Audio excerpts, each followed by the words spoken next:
I was just a young woman trying to enjoy a nice dinner at the most exclusive restaurant in town when the valet attendant started laughing at my beat-up Honda Civic. But when that convoy of luxury cars pulled up and the billionaire stepped out calling my name, you could hear a pin drop.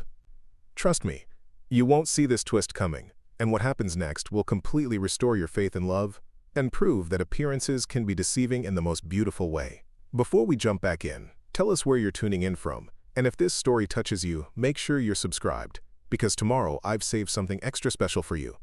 My name is Emma, and 6 months ago, I was living a completely different life. I had just turned 28 and was working as a kindergarten teacher at Sunshine Elementary, one of those small neighborhood schools where every child feels like your own.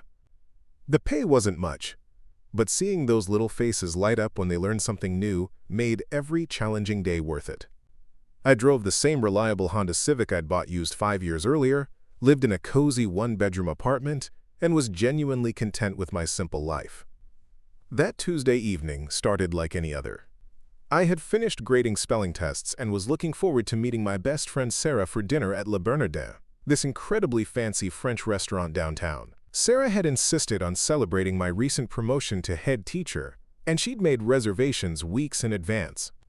I knew the place was way out of my usual budget, but Sarah was treating, and I figured one special night wouldn't hurt.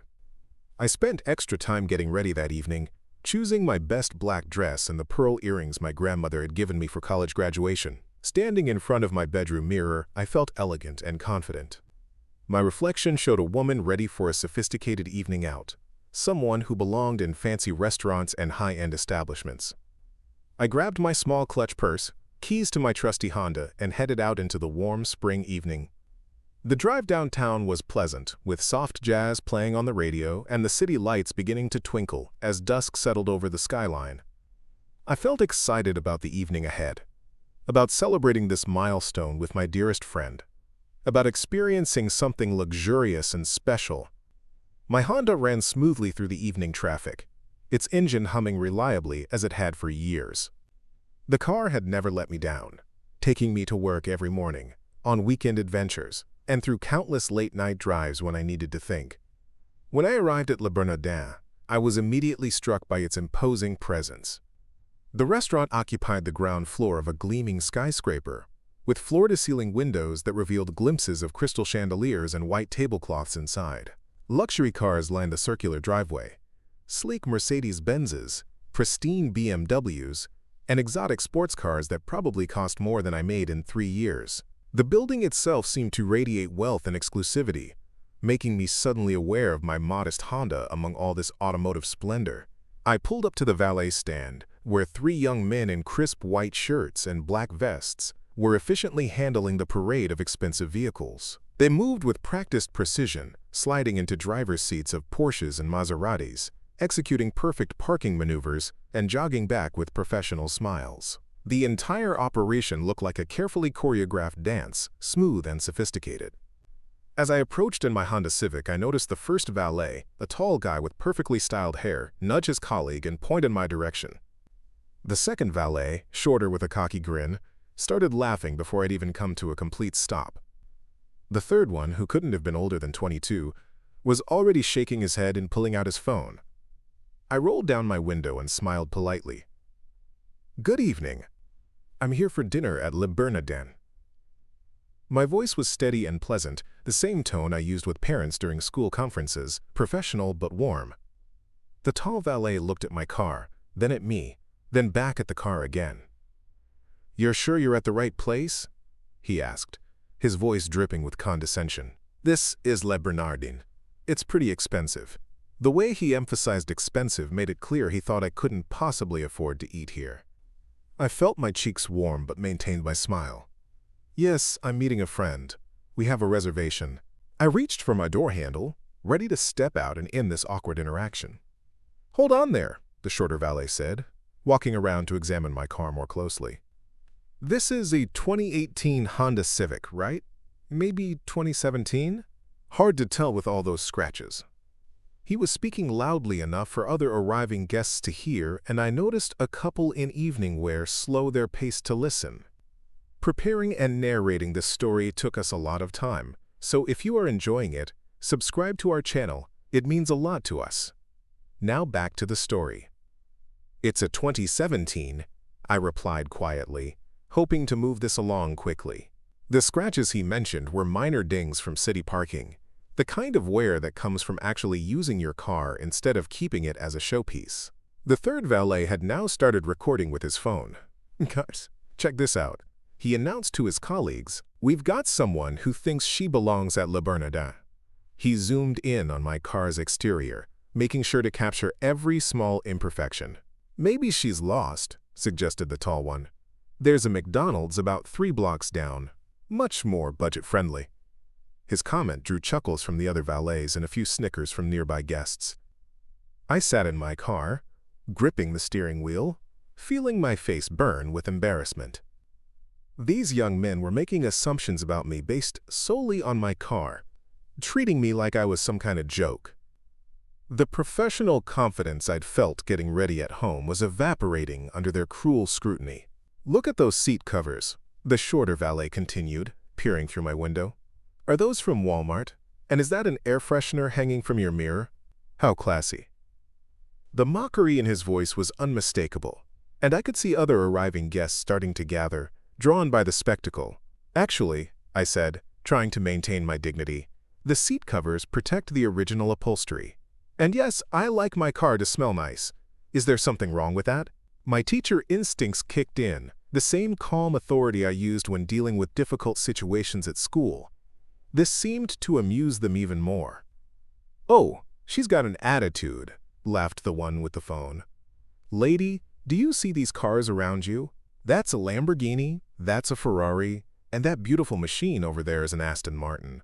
Your little grocery getter doesn't exactly fit the aesthetic." The gathering crowd was growing larger. Well-dressed couples whispered among themselves, some looking sympathetic but most seeming entertained by the show. A woman in a designer gown actually took a picture of my car, presumably to share the amusing story with her friends later.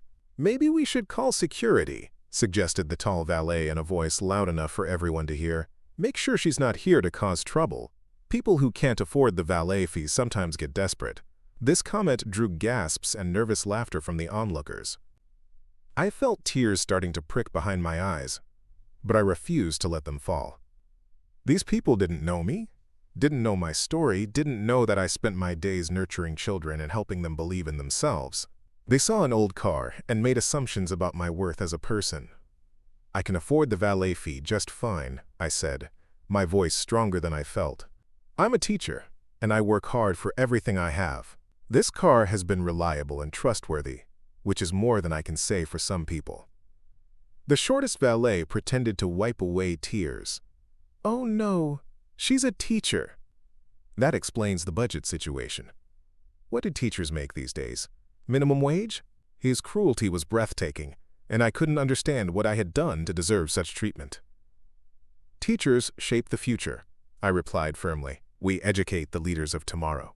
It's honorable work, even if it doesn't pay as much as you apparently think it should." I was drawing on every ounce of strength I had, determined not to let these bullies break me down. "Sure it is," laughed the one with the phone. "Very noble, but maybe stick to Applebee's next time? This place might be a little out of your league." He continued filming, and I realized this humiliation was being recorded for posterity, probably to be shared on social media later. The crowd around us had grown to at least 20 people.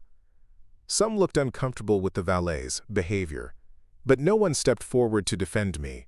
A few were openly enjoying the entertainment, treating my embarrassment as their evening's amusement. "You know what?" announced the tall valet dramatically. "I think we should offer a special service. How about we park your car way in the back, behind the dumpsters? That way it won't clash with the actual luxury vehicles. Wouldn't want to hurt the restaurant's reputation." The laughter from the crowd felt like physical blows. I sat in my car, paralyzed by humiliation, wondering how a simple dinner celebration had turned into this nightmare. These people were treating me like I was less than human, all because I drove a practical, reliable car instead of a status symbol. That's when I heard it, the distant rumble of powerful engines. At first, it was barely noticeable over the chatter of the crowd and the city traffic, but it grew steadily louder. A deep, throaty sound that spoke of serious horsepower and expensive engineering.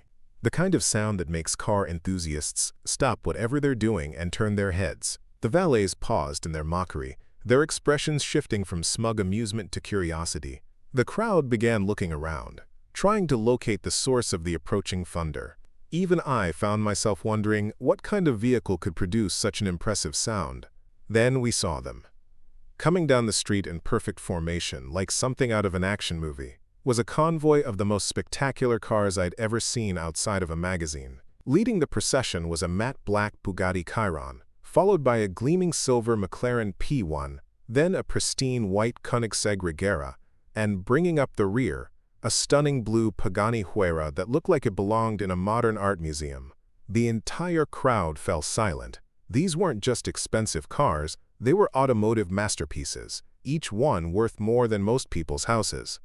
The sound of their engines was like music, a symphony of power and precision that commanded respect and attention. The convoy slowed as it approached the restaurant, and I could see the valets straightening their postures, suddenly looking professional and alert. Their earlier cockiness had completely evaporated, replaced by the kind of nervous excitement that comes with handling truly exceptional vehicles. But the cars didn't stop at the valet stand. Instead, they pulled directly in front of where I sat in my Honda, forming a protective semicircle around me. The engines went quiet one by one, and the sudden silence was almost as dramatic as the sound had been. The first car door opened, and out stepped a man who took my breath away. Tall, impeccably dressed in a tailored navy suit that probably cost more than my monthly salary, with dark hair and the kind of confident bearing that comes from never having to prove yourself to anyone. But what struck me most wasn't his obvious wealth or commanding presence. It was the gentle smile on his face as his eyes found mine through my car window. The valets, who had been so cruel and confident just moments before, now stood frozen like deer in headlights. Their phones had disappeared, their mocking laughter replaced by stunned silence. The crowd of onlookers pressed closer, trying to understand what was happening, why this fleet of supercars had arranged themselves around my humble Honda like a protective barrier. The man walked directly to my car, his expensive leather shoes clicking against the pavement with each measured step. He moved with purpose, ignoring the gaping crowd, the speechless valets, and the spectacular cars he'd just stepped out of. His entire focus was on me, and there was something in his expression that made my heart skip. Warmth, recognition, and what looked almost like relief. "Emma?" he said as he approached my window, his voice deep and warm despite the chaos surrounding us. "I'm so sorry I'm late. Traffic was absolutely insane coming from the office." He spoke as if we'd planned to meet here, as if this whole scene was perfectly normal, as if my humiliation at the hands of the valets had never happened. I stared at him through my car window, completely bewildered. This gorgeous, obviously wealthy man knew my name and was acting like we were supposed to meet. The valets looked equally confused, their earlier arrogance replaced by growing concern as they began to realize they might have made a terrible mistake. "I'm sorry," I managed to say, rolling down my window further. "I think there's been some confusion." We haven't." I stumbled over my words, unable to process what was happening. His smile grew wider, and there was something almost playful in his dark eyes. "Don't worry about being early. I told you to take your time getting ready, remember? You look absolutely stunning, by the way. That dress is perfect on you." His voice carried clearly across the silent crowd, and I saw several women in the gathering look at me with new interest. The tall valet, who had been so cruel earlier, stepped forward nervously. "Excuse me, sir, but there might be some mistake. This lady," the man interrupted, his tone still pleasant but with an edge of steel that made everyone pay attention, "is my wife. And from what I could see as I arrived, your staff has been treating her with incredible disrespect." His words hit the gathering like a physical blow. The crowd erupted in whispers and gasps. The same people who had been laughing at my expense just minutes ago were now staring at me with shock and newfound respect. The woman who had taken a picture of my car looked mortified, quickly deleting the photo from her phone. "Your wife?" stammered the shorter valet, his face going pale. "But she drives whatever she chooses to drive," the man said firmly. "Emma prefers her Honda because it's reliable, practical, and environmentally responsible. She's a teacher who believes in living modestly and setting a good example for her students. These are qualities I admire deeply. His defense of me was so passionate, so genuine that I almost believed we were actually married. Behind him, the drivers of the other supercars had gotten out and were now standing at attention like a personal security detail. They were all impeccably dressed, professional, and clearly waiting for instructions. The display of wealth and power was overwhelming, but what struck me most was how this stranger was using his obvious influence to protect me. "I don't understand," whispered the valet with the phone, who had been recording my humiliation just minutes earlier. "She said she was meeting a friend for dinner." "She was being discreet," the man explained patiently. "Emma doesn't like to draw attention to herself or use my name to get special treatment. She made the reservation under her friend's name because she wanted to be treated like any other customer. Unfortunately, that seems to have been a mistake." His explanation was so smooth, so believable, that even I almost bought it. The restaurant manager had appeared at some point during this exchange, a thin man in an expensive suit who looked absolutely panicked. "Mr. Harrison," he said, hurrying over with obvious anxiety, "we had no idea your wife was... if we had known..." "You had no idea because she didn't want special treatment," the man, apparently Mr. Harrison, replied calmly. "She wanted to see how your staff treats regular customers. I think we've gotten a very clear picture of that tonight." His words carried a weight that made the manager visibly wince. I sat in my car, watching this surreal scene unfold around me. This beautiful, powerful man was claiming to be my husband, defending my honor, and making everyone who had mocked me squirm with embarrassment. I should have corrected him, should have told the truth, but something held me back. Maybe it was the way he'd looked at me with such warmth. Or maybe it was the incredible feeling of having someone stand up for me so completely. "Emma, darling," he said, turning back to me with that gentle smile. "Why don't you let Marcus here park your car? I know how much you love that Honda, and I want to make sure it gets the same excellent care as any other vehicle." He gestured to one of his drivers, a distinguished older man who stepped forward with obvious respect. The valets watched in horror as Marcus, who clearly commanded their respect, carefully took my keys and drove my Honda to the prime parking spot right in front of the restaurant. The same car they had mocked and insulted was now being treated like it was worth $1 million, simply because this mysterious Mr. Harrison had declared it should be. "Now then," Mr. Harrison continued, addressing the restaurant manager while keeping one hand protectively on my car door. "I believe my wife had a reservation for dinner. I hope that won't be a problem, despite the unfortunate welcome she received from your valet staff." "Of course not, sir," the manager said quickly. "We have your usual table ready. And please accept my sincerest apologies for any misunderstanding. I'll be speaking with the valet team about proper customer service immediately." His nervous energy was palpable as he tried to salvage the situation.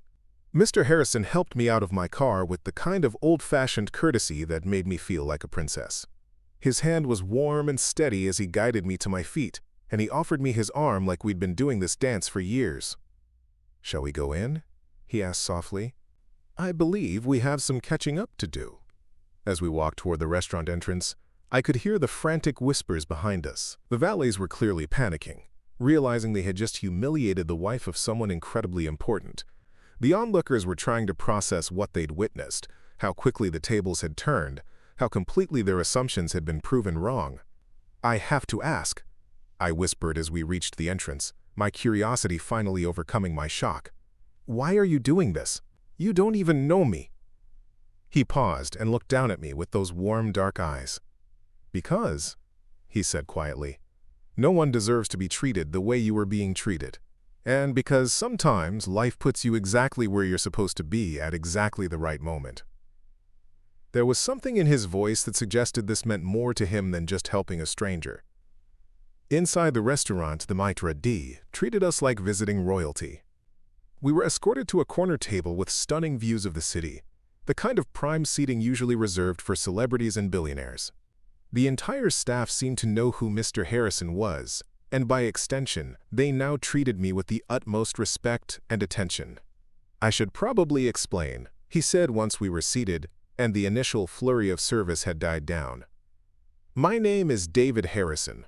I own Harrison Industries. We're in technology, real estate, and renewable energy. I was actually coming here for a business dinner when I saw what was happening to you outside. David Harrison. Even I recognized that name from business magazines and news articles. He was one of the youngest billionaires in the country, known for his innovative companies and philanthropic work. And he had just publicly claimed me as his wife to save me from humiliation. But why? I asked again. You could have just walked past. Most people did. He was quiet for a moment, studying his hands. My mother was a teacher, he said finally. Elementary school, just like you. She worked at a tiny school in a rough neighborhood, drove an old car that barely ran, and was mocked constantly by people who thought her job wasn't important. She died when I was 15, and I never got the chance to defend her the way she deserved. His voice carried a pain that money couldn't heal. The pieces started falling into place. This wasn't just about helping a stranger. This was personal for him. In defending me, he was somehow defending his mother's memory, standing up to the kind of people who had dismissed her. She would have loved you, he continued, looking up at me with a sad smile. She always said that teachers were the real heroes, that they shaped the future one child at a time. When I saw those idiots mocking you for being a teacher, for driving a practical car, for being exactly the kind of person who makes the world better, I couldn't just walk away. Our conversation was interrupted by the arrival of the restaurant manager, who approached our table with obvious nervousness. Mr. Harrison, I wanted to personally apologize again for the behavior of our valet staff. The 3 employees involved have been terminated immediately, and we're implementing new training protocols to ensure this never happens again. David nodded calmly. I appreciate that, but the real question is whether this was an isolated incident or part of a larger problem with how your staff treats customers they perceive as being from different economic backgrounds. The manager's face went even paler. We take these issues very seriously, sir. We'll be conducting a full review of our customer service practices across all departments. After the manager left, David turned back to me with a more relaxed expression. I hope you don't mind the deception. I know claiming to be your husband was a bit dramatic, but I wanted to make sure those valets understood exactly how wrong they were. It was definitely dramatic, I agreed, feeling more comfortable now that I understood his motivations. But effective. You should have seen their faces when you said I was your wife. He laughed, and the sound was rich and genuine. I have to admit, it felt pretty good to see them squirm. People like that need to learn that treating others poorly has consequences. We spent the next 2 hours talking about everything: his work, my teaching, our families, our dreams. David was nothing like what I expected from a billionaire. He was down to earth, funny, and genuinely interested in my life and work.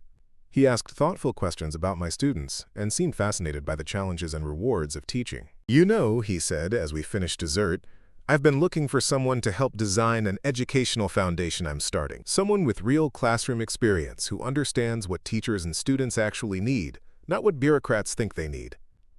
Would you be interested in consulting on the project? The offer was tempting, but I hesitated. I don't want you to feel obligated because of tonight. This was already more than enough. This isn't about obligation, he said seriously. It's about finding the right person for an important job. Someone who's passionate about education, who understands both the challenges and the potential. Someone exactly like you. As the evening wound down, David insisted on having one of his drivers take me home while another followed in my Honda. I want to make sure you get home safely, he explained. And I'd like to see you again if you're interested. Maybe for coffee this weekend? Somewhere a little less dramatic than tonight. Sitting in the back of his luxury sedan as we drove through the city, I reflected on how completely my evening had changed. I'd started the night as a kindergarten teacher, getting ready for a celebration dinner with my friend. I was ending it having been defended by a billionaire, treated like royalty at an exclusive restaurant, and offered an opportunity that could change my career. But more than that, I'd learned something important about assumptions and kindness. Those valets had looked at my car and decided I didn't belong, that I was somehow less worthy of respect because I didn't display obvious wealth. David had seen the same situation and chosen to act with compassion and justice. The next morning, I woke up wondering if the whole thing had been an elaborate dream. But there was David's business card on my nightstand, and my Honda was parked outside with a detailed receipt showing it had been professionally detailed while I slept, apparently his way of apologizing for the rough treatment it had received from the valets. When I got to school that Monday, I moved through my day with a new confidence. The same children, the same lesson plans, the same modest classroom, but I felt different. I'd been reminded that my worth wasn't determined by what I drove or how much money I had, but by who I was and how I treated others. During lunch, I called the number on David's business card. When he answered, his voice was warm and pleased. "Emma, I was hoping you'd call. How was your weekend?" "Quiet," I said, smiling. "But I've been thinking about your foundation idea. I'd love to hear more about it over coffee." "Perfect," he said. "There's a little place I know. Very low-key, excellent coffee, and definitely no valet service required." 6 months later, the Harrison Education Foundation has already provided supplies to 30 schools and funded 3 new after-school programs. David and I have become close friends and partners in this work, though there are moments when I catch him looking at me with an expression that suggests our relationship might be evolving into something more. The Foundation's first major initiative was implementing anti-bullying programs in schools, something we're both passionate about after witnessing how quickly people can turn cruel when they think they have power over someone else. We want children to learn early that everyone deserves respect and kindness, regardless of their background or circumstances. I still drive my Honda Civic, though David has offered multiple times to buy me something more luxurious. The car runs perfectly, gets excellent gas mileage, and reminds me daily that practical choices are often the best choices. Plus, I love the look on people's faces when I pull up to fancy events in my reliable little Honda and step out in a designer dress, a gift from David for foundation galas. The 3 valets who mocked me that night? I heard through the grapevine that they struggled to find new jobs in the hospitality industry. Word travels fast in that world, and their behavior had been witnessed by too many important people. I don't take pleasure in their misfortune, but I hope they learn something about treating others with dignity. That evening taught me that guardian angels sometimes come in unexpected forms, and that standing up for what's right can change someone's entire life trajectory. David gave me more than just rescue from an embarrassing situation. He gave me confidence, opportunity, and the reminder that there are still good people in the world willing to fight for justice. Sometimes I think about what would have happened if David hadn't shown up that night, if those valets had succeeded in humiliating me into leaving. I probably would have gone home devastated, maybe even questioned my own worth. Instead, I discovered strength I didn't know I had, and found a partner in making the world a little bit better. The most beautiful part of the whole story is that it started with cruelty, but ended with purpose. Those valets intended to tear me down, but their actions led me to someone who built me up and helped me build up others. Sometimes, the worst moments in our lives become the catalysts for the best chapters yet to come. Up next, you've got 2 more standout stories right on your screen. If this one hit the mark, you won't want to pass these up. Just click and check them out. And don't forget to subscribe and turn on the notification bell so you don't miss any upload from us.